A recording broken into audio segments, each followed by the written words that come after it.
Hello and welcome back to the channel. Today we are going to go over how to hide and show buttons in TD Snap.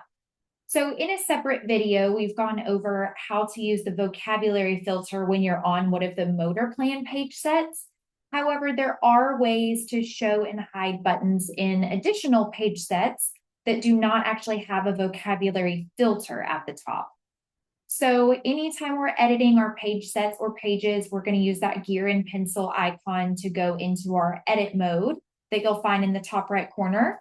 And I believe mine is hidden by my little profile box, so I apologize. Once you click on that option, again, you'll be asked if you're editing the button, a page set, the user, or the system. So I am first going to talk about real quick the grid size options for a page set. So again, if you're on the motor plan 30, 40, or 66, that is your grid size, 30, 40, or 66. So you will not have the option to change the grid size in that page set. I am currently on the core first page set. So you'll notice over to the left over here, we have an option for grid size.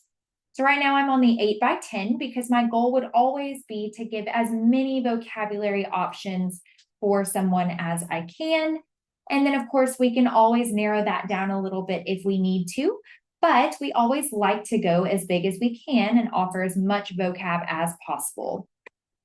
So I'm going to stick with this 8x10 grid size, but you could reduce it if you need to for user by user basis.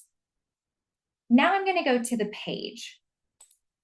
So when I'm editing a page, I am just editing the page that I'm on. I'm not editing my quick fires page or my topics. I am just editing the current page. So when I click on different buttons here, for example,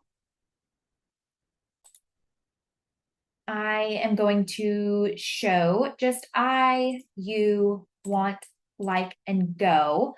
But eventually I would like to work up to this 8x10 grid size with them. I just don't want to show all of these buttons at one time just yet. I could hit select all of the buttons here and just click on the ones that I do want to show. And hit the I with the slash through it. So anything that was selected, I chose to hide. So you'll see the I with the slash through, which means hide. So now you can see that only 5 buttons are highlighted. So if I want to stop there and only show those, I'll hit done in the top right corner. And you can see that only these are showing. So then eventually I could work up and add more and more, and my buttons are staying in the same spot, kind of like that vocab filter option. So again, if I hit that gear and pencil icon in the top right corner to go back into editor mode, you can see that all of my buttons are still hidden except for these few.